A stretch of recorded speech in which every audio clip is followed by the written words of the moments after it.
Good afternoon, everybody. Jerry here again, just showing you some post-cleanup shots, things without all the Java and bulbitis and different things that have been covering up the trees for a long time. So let's zero in and see what's going on. Alright, we can see over here, the tree on the right, I've removed all of the window and the bulbitis that was completely covering it. I also removed the pennywort that was up top, including the Anubias petite that was on it.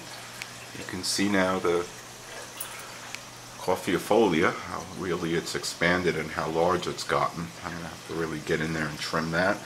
You can see that the brown patches of the Hairgrass parvula are almost gone. So that I hope is, I might trim it again, the height just a tiny bit to get it a little bit lower, but that's cleaned up pretty well. You can see here I cleaned a lot of the overgrown moss from the Cryptocoron parva, so that's, you can see that a little bit better now. You can see the recently immersed growth that I purchased. And here you can see the Sagittarius subulata that is really growing. It's coming in pretty well. It's got a nice green color to it. You can see here that it has a couple runners that have broken out of that path, so I need to move those.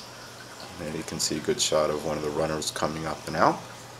And here you can see all the Anubias petite, including my dueling Apistococatodi mega reds. Here's one over here, and then there's the other one over there. And then you see the Araguaia behind it coming back. I cleaned out all of that spot. You can see the BBA on the Manzanita, but that'll be gone in a couple of days, hopefully. And we come over here, and I removed all of that petite from the back of that tree, and all of that narrow and needle Java fern that was there. You can really see the wood really looks nice. Again, it'll look better in a couple days or a week when the BBA is gone off of it, but it's still a really attractive piece of wood. You can see here from the end, look, it really cleaned up really well. You can see the Coffeifolia is just really done tremendously well for me. I think what's going to happen though is in this section here under the tree, you can see it's a little bit bare. That's where those two pieces of wood that came up with the Java trident when I pulled it up the other day, the needle, and I'll put those back here, and that keeps this whole area separated from here out, and that's the way Tom had originally set it up. So we had originally had Anubias petite in there, and now I have a ton of it, so I might go back to that and remove all of this Coffeifolia and give it away. Alright, I have a tiny bit of ET. I'm going to let that grow and see what happens. Oops, sorry, you can see there I have a tiny little bit of clover that was under the Araguaia, so I'll plant that and see what's happening. Some nice moss there. Coffeifolia. See the tree. You can see my lazy cat. One of my lazy cats. Alright, and now here we come to the back. You can really see how things have changed back here. I removed all the downoid, like I said, and those two pieces of wood will go in the front of this tree, like I was just babbling about. There's the Wente that I put there, right? That was underneath the other tree, completely buried. You can see really the Coffeifolia here is really done well.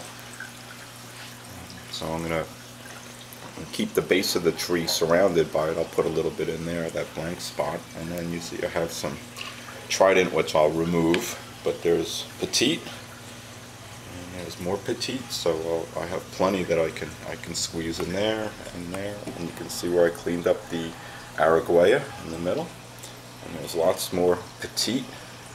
I actually have a ton of it, way too much, but I'll fill in all of these gaps, and I'll probably put some underneath the other tree and it'll look really nice. So I kept the trident, where it was. I think that looks really good there. It's not overwhelming. You can see the tree here where you couldn't before. That looks like a cherry shrimp coming into focus there, strolling along. But that's been a long time since I've had this that much uncovered. And there's still a ton of nice wood underneath there. You can see the petite is really taken off here, and there's some more of the Coffeifolia, just doing really well. very happy with it. And you see as you come in this way. I really like the look. You know, the water is pretty clear. It looks a little bit goofy now because CO2 is on, but I think the tank looks pretty good. You know, it's very healthy. The fish are doing really well, I think, and that's my primary concern as much as I stress over the plants. Sorry for all of that, but give you a shot of the fish.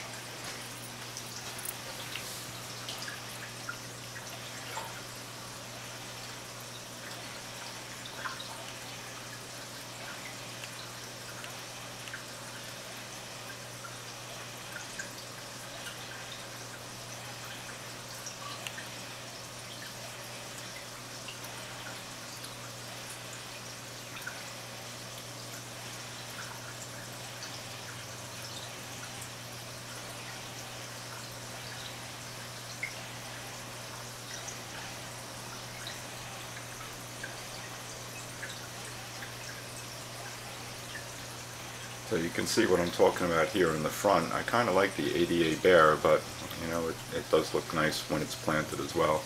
The Stora, you can see, remains hacked, but that'll hopefully come back in another couple of weeks. I know it looks really horrible now, but trust me, it'll grow back. I'm not that worried about it. A year ago, I would have been more concerned about that sort of thing, but I've learned. And here's the ATA lights again. You know, I just replaced all the bulbs last week, or the burnt out ones, and already 2 on each fixture are out. And I'll bet you that the ATI lights, and I have to tell you, as far as I'm concerned, they're pieces of junk. All right, I'm going to stick with the Geisman bulbs and go from there. All right, I've been babbling on long enough. Past 7 minutes. Later, everyone. Have a good one.